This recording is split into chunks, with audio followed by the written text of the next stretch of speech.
नमस्कार। आज आमे अष्टम श्रेणी साहित्यिका बही रे थिबा एक गद्य विषय जो विषय ना होची रोगी सेवा। तो लेखक होचंती उदयनाथ षडंगी।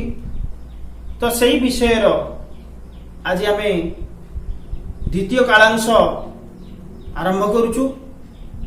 जो माने प्रथम कालांश देखि नाहंती से माने यूट्यूब रे जल्दी ट्यूटोरियल जो अच्छी ताकू सब्सक्राइब करिवे एवं प्रथम अंश देखि नेबे।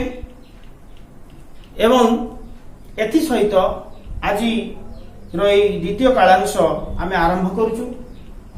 द्वितीय कालांश आरंभ करिया पूर्वरु मु टिके पूर्व जो संगति पूर्व पर संगति विषय टिके आलोकपात करुछि। जे एई रोगी सेवा विषय लेखक होचंती उदयनाथ षडंगी। जन्म होची 1905 एवं मृत्यु होची 1999। तांकर श्रेष्ठ कृति गुड़िक होची टूकुमुसी, चकाचका भौरी, जह्न मामू, बिलुआ ननार बाहागर, मिनीर मन कथा, आम ग्रह उपग्रह, जलजंतु सीरीज एई भली अनेक तांकर कृति रहिछि। तेबे लेखक केमिति तांको जीवन रे तांको बापा मांकर सेवा करी निजकू निजर जीवन को धन्य माने करिसंती से विषय रे आलोकपात करिसंती। तेबे तांको बापांकर कथा से प्रथम पर्याय रे आमे आलोचना करथिले। आज द्वितीय कालांश द्वितीय पर्याय तांको मां को विषय रे से कोन लिखिचंती आमे आज पढ़िबा। जे लेखक कहउचंती जेते बेले तांको बापांकर देहत्याग हेला तार ठीक 5 वर्ष परे सीए हेई गले मां छेउंड। तांको मां मरी गले। सेते बेले को लेखक बड़ होई गलेनी एवं दत्त प्रेस रे चाकरी करथिले। 2-3 मास रे थरे छुट्टी रे घर को आसुथिले। आउ 2-3 दिन घरे रही सीए से कार्यक्षेत्र को प्रत्यावर्तन करुथिले बा फेरी जाउथिले। कारण मनरे सबुले भाबुथिले काले से जदि न जिबे प्रेस रे काम रे असुविधा हबो। मासक पूर्वरु से घर को फेरी थांती। तथापि केजानी काहे कि तांकर घर को फेरी जीवा को मन हैला। पाठ्य पुस्तक छपा काम चली थाए। कामर भिड़ थाए बहुत से प्रेस रे। मालिक बारंबार मना करू थांती। आउ दिनक परे चली आसीबे बोली कहि देई से 2टा बेले जे बस थिला से बस धरले। 5टा बेले जाई कि से घरे पहुंची गले। घरे पहुंची जेते बेले से तांको बोऊ को ऊपर आखि पड़िला सेते बेले से तांको बोऊ द्वार मुहरे सोईथिले। से सुनिबा को पाइले जे खरा बेलाटारे बाड़ी भीतर से पड़ीगला आउ उठी पारिला नहीं। सेते बेले तांकर मने हैला ठीक सही समय रे सीए बाहरु थिले जेते बेले तांको मां को पाख को आसीबा पई। भाईना टेकी आनी दुआरे मुहरे सुआई दी थांती। देहरे हाथ मारी देखिले बहुत ताती अछि। 103 डिग्री ज्वर जंत्रणारे छटपट हेउथांती। मुंडरे पानी पट्टी देली। ପାଖରେ ବସିଲେ, ଗୋଡ଼ ହାତ ଘଷି ଦେଲେ।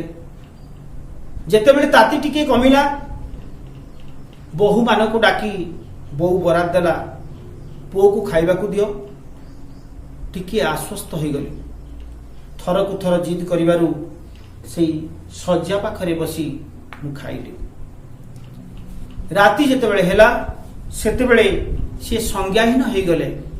ତାଙ୍କର ଚେତା ବୁଡ଼ିଗଲା। ଡାକ୍ତର ଆସି ଔଷଧର ବ୍ୟବସ୍ଥା କଲେ, କିନ୍ତୁ ଫଳ କିଛି ବିଶେଷ ହେଲା ନାହିଁ। ଦିନକ ପରେ ସେ ଟିକିଏ ପ୍ରକୃତିସ୍ଥ ହେଲେ। ଆଖି ଫିଟେଇକି ଚାହିଁଲେ। ଦେଖିଲା ବେଳକୁ ମୁଁ ପାଖରେ ବସିଥାଏ ଆଉ ତାଙ୍କ ପିଠି ଆଉଁସି ଦେଇଥାଏ।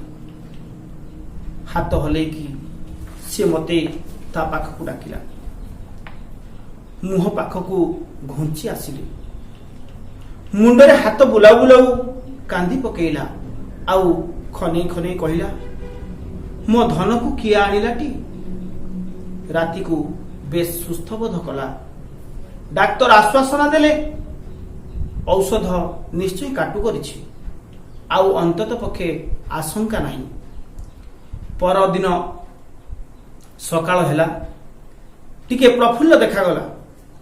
ମୋ ଖାଇବା ବିଷୟରେ ଭାଉଜମାନଙ୍କୁ ନାନା ପ୍ରକାର ବରାଦ କଲା। ମନେ କଲି ଡାକ୍ତରଙ୍କ ଆଶ୍ୱାସନା ବାଣୀ ସତ ହେବ। ଦିନକ ପାଇଁ କହି ଆସି 3 ଦିନ ହୋଇଗଲାଣି। ତେଣୁ ମୁଁ ବୋଉଙ୍କୁ ଅନୁମତି ମାଗିଲି। ଆଜି କଟକ ଯାଉଛି। 10-15 ଦିନ ପରେ ପୁଣି ଥରେ ଆସିବି। ଆଉ ଥରେ ମୋ ପିଠିରେ ହାତ ବୁଲାଇ ଖନେଇ ଖନେଇ କହିଲା, ବାବାଟା ପରା, ଆସିଛୁ ଯେତେବେଳେ ଆଉ 2ଟା ଦିନ ରହିଯା। ଅସ୍ପଷ୍ଟ ସ୍ୱରରେ ଗାଇଲା ଯେମିତି, ଆରେ ବାବୁ ଶ୍ୟାମ ଘନ, ତୁ ଗଲେ ମଧୁ ଭୁବନ, କାହା ମୁଖ ଅନାଇ ବଞ୍ଚିବି।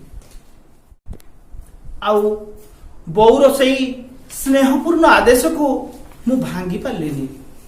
ପାଖରେ ବସି ରହିଲି। ବିଛଣାରେ ମଳମୂତ୍ର ତ୍ୟାଗ କରିଦିଏ। ସଙ୍ଗେ ସଙ୍ଗେ ତା ସଫା କରି ବିଛଣା ଓ ଲୁଗା ବଦଳାଇ ଦିଏ। ରାତିକ ଅବସ୍ଥା ପୁଣି ଖରାପ ହୋଇ ଆସିଲା। ପାହାନ୍ତ ସମୟକୁ କହିଲା, ମତେ ଟିକେ ଦୁଆରକୁ ନେଇଯା, ଘର ଭିତରେ ଆଉ ସୁଖ ଲାଗୁନାହିଁ। ଦୁଆରେ ବିଛଣା କରି ଟେକି ଆଣି ଶୁଆଇ ଦେଲି। ଥରେ ଆଖି ମେଲି ଚାହିଁଲା। ବଡ଼ ସ୍ନେହ ଭରା ଅଥଚ କରୁଣ ସେ ଚାହାଣୀ। ହାତ ଉଠାଇବାକୁ ଚେଷ୍ଟା କଲା, ଉଠେଇ ପାରିଲାନି। ଜାଣିପାରି ମୁଁ ହାତକୁ ଧରି ଟେକିବାକୁ ଚେଷ୍ଟା କଲି। ମୋ ହାତକୁ ମୁଠାଇ ଧରିଛି। ଆଖି ବୁଜି ହୋଇଗଲା। ସବୁ ଶେଷ। ଏବେ ମଧ୍ୟ ଦୃଢ଼ ବିଶ୍ୱାସ, ମୋ ଜୀବନ କାଳ ମଧ୍ୟରେ ସବୁ କାର୍ଯ୍ୟରେ, ଏପରିକି ଏହି କଥାଗୁଡ଼ିକ ବର୍ଣ୍ଣନା କଲାବେଳେ ପିତାମାତାଙ୍କର ସେହି ଅନ୍ତିମ ଆଶୀର୍ବାଦ ହିଁ ତା ପଛରେ ରହି ପ୍ରେରଣା ଦେଉଛି। ଆପଦ ବିପଦ, ସୁଖ ଦୁଃଖ, ରୋଗ ଯନ୍ତ୍ରଣା ସବୁ ସମୟରେ ମୋତେ ସାନ୍ତ୍ୱନା ଦେଉଛି। ଦେହରେ ବଳ, ମନରେ ଶକ୍ତି ଦେଉଛି ମୋତେ। କାରଣ ବୋଉ ଥିଲା ସେ ଯୁଗର ଅକ୍ଷର ମଡ଼ାଇ ଜାଣିନଥିବା ଜଣେ ମଫସଲି ମହିଳା। ତାର ସ୍ମରଣ ଶକ୍ତି ଥିଲା କିନ୍ତୁ ପ୍ରଖର। ଘରେ ତ ପ୍ରାୟ ପ୍ରତ୍ୟହ ଦିନ କୌଣସି ନା କୌଣସି ପୁରାଣ ପାଠ ହୁଏ। ସେ ସବୁଦିନ ଆଗ୍ରହରେ ଶୁଣେ। ବରଂ ତାହାରି ବରାତରେ ହିଁ ଭାଇନା ପୁରାଣ ପାଠ କରନ୍ତି। ଥରେ ମାତ୍ର ଶୁଣି ସେ ସୁନ୍ଦର ଭାବରେ ବୁଝିଯାଏ। ଅନେକ ସମୟରେ ଅନ୍ୟାନ୍ୟ ଶ୍ରୋତା, ଭାଇନା, ବାପା, କକେଇ ଯେଉଁମାନେ ବୁଝିପାରନ୍ତି ନାହିଁ, ସେ ସମ୍ପର୍କରେ ଆଲୋଚନା, ଯୁକ୍ତିତର୍କ ଚାଲେ। ଶେଷରେ ବୋଉର କଥା ହିଁ ଠିକ ହୁଏ। 1922 ମସିହା ଅଳକାଶ୍ରମରେ ଆଖପାଖ କେତୋଟି ଗ୍ରାମରେ ଭୀଷଣ ହଇଜା ବ୍ୟାପିଗଲା। ସୁଦର୍ଶନ ପ୍ରହରାଜ ମୋର ସୁଦୂରିୟନା ସାଇକେଲରେ ଗାଁ ଗାଁ ବୁଲି ରୋଗୀଙ୍କ ସେବାରେ ଲାଗିଗଲେ। ମୁଁ ତାଙ୍କର ଜଣେ ବଡ଼ ଭକ୍ତ।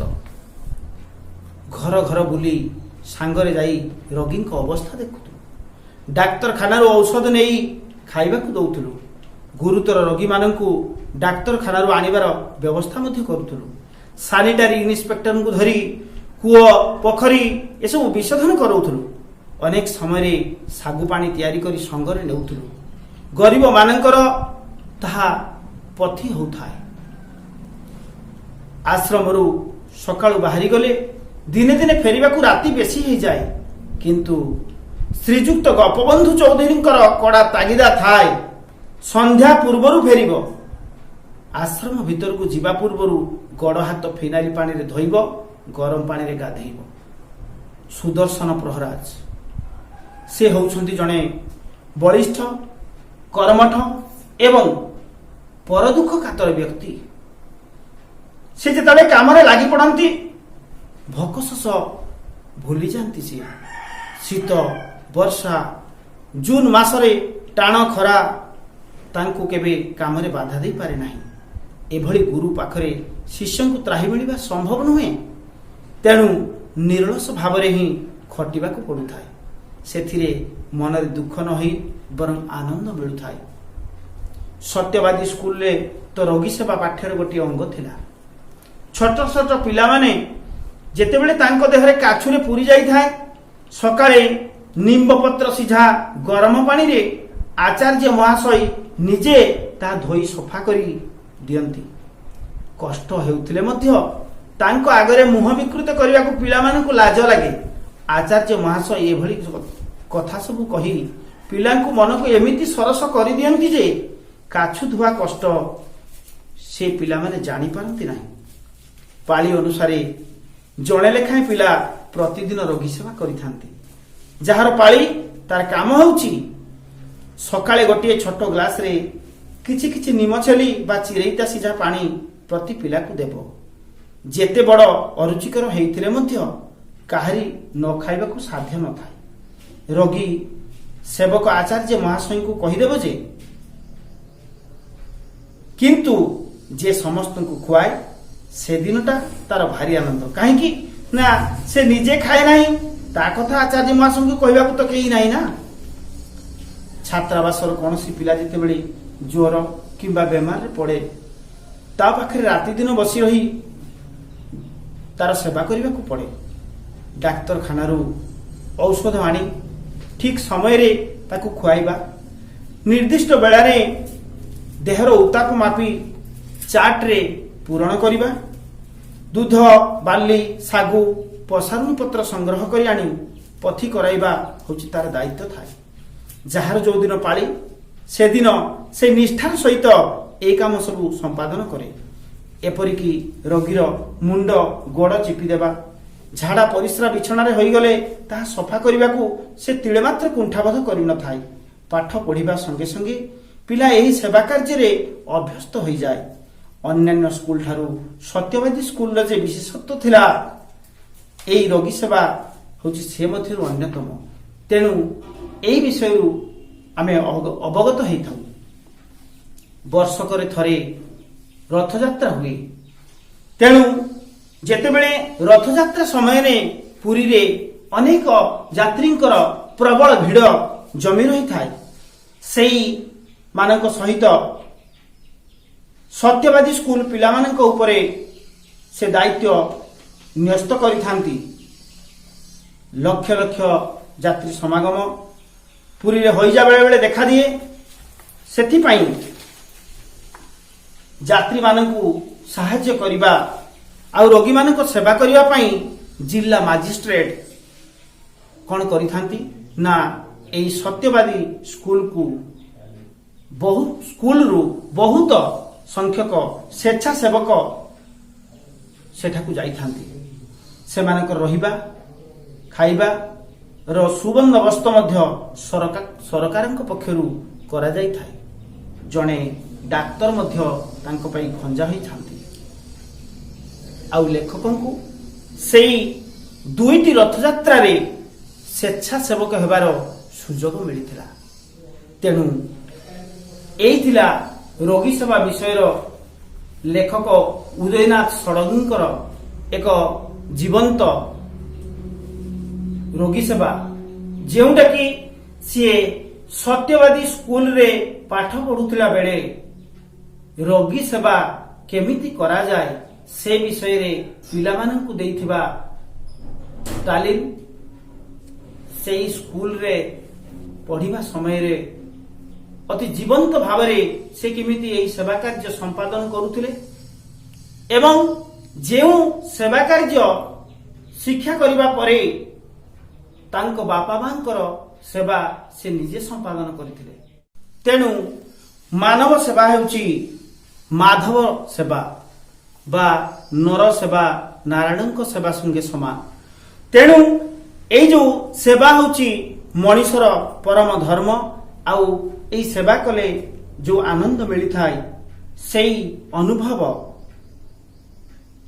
ଏଇ ଯୋଉ ଲେଖକଙ୍କର ଯୋଉ ଆତ୍ମଜୀବନୀ ଗାନ୍ଧୀ ମହାରାଜାଙ୍କ ଶିଷ୍ୟ ପୁସ୍ତକ ସେ ବିଷୟରେ ସେ ବିଷୟରୁ ଏଇ ଯୋଉ ରୋଗୀ ସେବା ବିଷୟରେ ଏହା ପ୍ରତିଫଳିତ ହୋଇଛି। ତେଣୁ ବିଷୟଟି ବର୍ତ୍ତମାନ ସମ୍ପୂର୍ଣ୍ଣ ହୋଇଯାଇଛି।